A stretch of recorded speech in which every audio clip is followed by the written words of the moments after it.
नमस्कार, आप देख रहे हैं बीसीसी न्यूज। मैं हूं आपके साथ कमला शर्मा। खबर है राजधानी लखनऊ से। पुलिस कमिश्नरेट द्वारा अपराध एवं अपराधियों पर नियंत्रण हेतु चलाए जा रहे अभियान में थाना गाजीपुर पुलिस टीम द्वारा योजना बनाकर एटीएम का पासवर्ड डालकर रुपयों से भरे कैसेट चोरी करके अपने शौक पूरे करने वाले 3 शातिर चोर गिरफ्तार करके कानूनी कार्यवाही करके जेल भेजा। उनके पास से 9,20,000 रुपए नगद, एप्पल का आईफोन और 2 अदद एटीएम लगाने वाले कैसेट बरामद हुए। ऐसी ही खबरों को देखने के लिए चैनल से जुड़े रहें। धन्यवाद। 19 दिसंबर को दोपहर लगभग 12 बजे के आसपास की ये घटना है, जिसमें कुछ अज्ञात व्यक्तियों द्वारा जो है बताया जाता है कि एटीएम से जो है वो पैसा चोरी कर लिया गया है। उसमें तत्काल अभियोग पंजीकृत किया जाता है और जब पैसे की जब काउंटिंग होती है पता चलता है कि 13,08,500 रुपए जो है वो वहां से मिसिंग है और जो कैश ट्रे है जिसमें पैसा रखा जाता है वो कैश ट्रे भी मिसिंग है। इसमें तत्काल अभियोग पंजीकृत किया जाता है। जो उस समय जो सीसीटीवी फुटेजेस होते हैं वो कलेक्ट किए जाते हैं।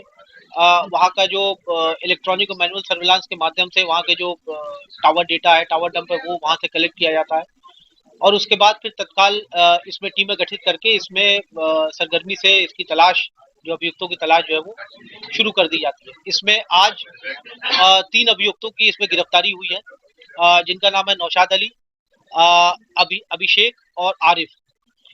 इसमें जो नौशाद है ये एज ए कस्टोडियन काम करता था। सीएमएस सिक्योरिटी जो ये जो फर्म है जो कैश लोडिंग अनलोडिंग का काम करती है पीएनबी में, जिस एटीएम से पैसा चोरी हो वहां पर ये एज ए कस्टोडियन काम करता था। तो कस्टोडियन एज ए कस्टोडियन इसके पास पासवर्ड होता था। ये पासवर्ड इसने अपने मित्र अभिषेक के साथ शेयर किया और अभिषेक और आरिफ ने मिल करके इस पूरी घटना को अंजाम दिया। इनके पास से कुल तीनों अभियुक्तों के पास से कुल जो बरामदगी हुई है 9,20,000 रुपए जो है बरामद हुए हैं। इनके पास से एक आईफोन बरामद हुआ है, जो कि इन्होंने चोरी के पैसों से ही आईफोन खरीदा था, वो भी पुलिस ने बरामद किया है और आज इन तीनों अभियुक्तों को गिरफ्तार करके माननीय न्यायालय के समक्ष प्रस्तुत किया जा रहा है। टोटल कितने अभियुक्त थे सर इसमें, टोटल मतलब जो इस घटना को अंजाम दिया और कैसे ये खुलासा हुआ? इसमें टोटल 3 अभियुक्त हैं, जैसा मैंने अभी बताया है। और ये तीनों अभियुक्त कहीं ना कहीं इसी सिक्योरिटी एजेंसी के ही एक पार्ट थे। ये जो नौशाद है ये अभी भी काम कर रहा था और ये दोनों पूर्व कर्मचारी थे सीएमएस इन्फो सिस्टम के।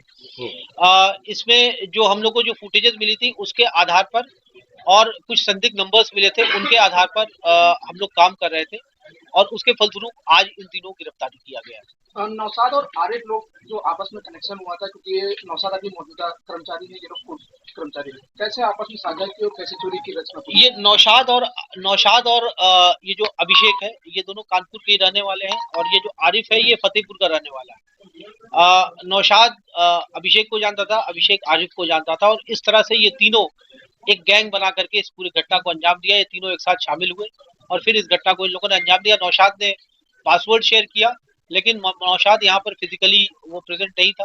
फिजिकली ये अभिषेक और आरिफ आए थे और इस पूरी घटना को अंजाम दिया और फिर अंजाम देने के बाद ये लोग पैसे का आपस में ये लोग बंटवारा करके फिर अपने अपने गंतव्य स्थान की तरफ चले गए। बात की जाए पुरानी जो घटना एटीएम चोरी की रही है, इससे पहले क्या उस गैंग से भी थोड़ा संपर्क रहा है इन लोगों का, क्योंकि पहले भी इसी तरह की घटनाएं हुई? नहीं, देखिए इस तरह एक जो पैटर्न देखने को मिल रहा है कि कहीं ना कहीं जो ये फर्म है इसके भी कर्मचारी जिनका प्रॉपर बैकग्राउंड चेकिंग नहीं होती है और इस वजह से ये कहीं ना कहीं इस तरह की घटनाओं में संलिप्त होते हैं, इस तरह की घटनाओं को अंजाम देते हैं। तो हम लोग पूरे कमिश्नरेट में एक मैसिव ड्राइव चलाएंगे जिसमें कि इस तरह की जो भी एजेंसीज हैं और जो भी इनके कर्मचारी हैं इनका प्रॉपर पुलिस वेरिफिकेशन और पुलिस सत्यापन कराया, चरित्र सत्यापन कराया जाए, जिससे कि इस तरह की घटनाओं को की पुनरावृत्ति को रोका जा सके। ये पैसे चोरी करने के पीछे कारण क्या था? वजह कुछ बताया गया? आर्थिक स्थिति, कोई ऐसी कोई मजबूरी? नहीं, आर्थिक स्थिति नहीं थी। ये लोग अपना शौक पूरा करने के लिए ये पैसों को इन लोगों ने चुराया था अपने यूज के लिए इन लोगों ने पैसे को। अब किसी का नौशाद का ये कहना था कि इसके कुछ पैसे उधार थे, उसको पैसे खरीदे थे। आरिफ का ये कहना था कि इसको जो है मोबाइल खरीदा था। तो इस तरह से अपने निजी उपयोग के लिए इन लोगों ने इस पैसे को चुराया। अभिषेक और आरिफ की अगर बात की जाए, जो इससे पहले हटाए गए थे, क्या किसी घटना से संबंधित पाए गए थे जिसके कारण हटाए गए, ये संपर्क में रहे तो क्या वेरिफिकेशन नहीं कराया था? वेरिफिकेशन नहीं कराया गया था, ये एक चूक रही है सिक्योरिटी एजेंसी की तरफ से और हम लोग इस पर भी गहनता से जांच कर रहे हैं कि यदि वेरिफिकेशन नहीं कराया गया तो क्यों नहीं वेरिफिकेशन कराया गया और आगे आगे इस तरह की चीजें ना हो, इसकी पुनरावृत्ति ना हो, इस तरह के इंसिडेंट्स को रोका जा सके, इसमें हम लोग इसके बारे में हम लोग एक विस्तृत रूपरेखा बना करके इसके ऊपर काम करेंगे। इसकी गिरफ्तारी कैसे हुई सर? वो टेक्निकल रूप से बताइए, मतलब कैसे पकड़े कैसे गए? इसमें सीसीटीवी फुटेजेस जो हम लोग को प्राप्त हुए थे उसके आधार पे और जो इलेक्ट्रॉनिक सर्विलांस से कुछ हम लोग कुछ नंबर्स प्राप्त मिले थे उसके आधार पर इनको गिरफ्तारी हुई। नहीं, निश्चित तौर पर अगर इस तरह की घटनाएं लगातार रिपीटेडली इस तरह की घटनाएं होती हैं, पूर्व में भी विभूतिगढ़ में इस तरह की घटना हो चुकी है, तो यदि इस तरह की पूर्व में लगातार इस तरह की घटनाएं होती हैं तो कहीं ना कहीं कल्पेबिलिटी और कहीं ना कहीं रेस्पॉन्सिबिलिटी ये जो एजेंसीज है इनकी भी तय करना होगा और इस बारे में जो हमारी लीगल टीम है उससे कंसल्ट करके आगे कार्रवाई की जाएगी।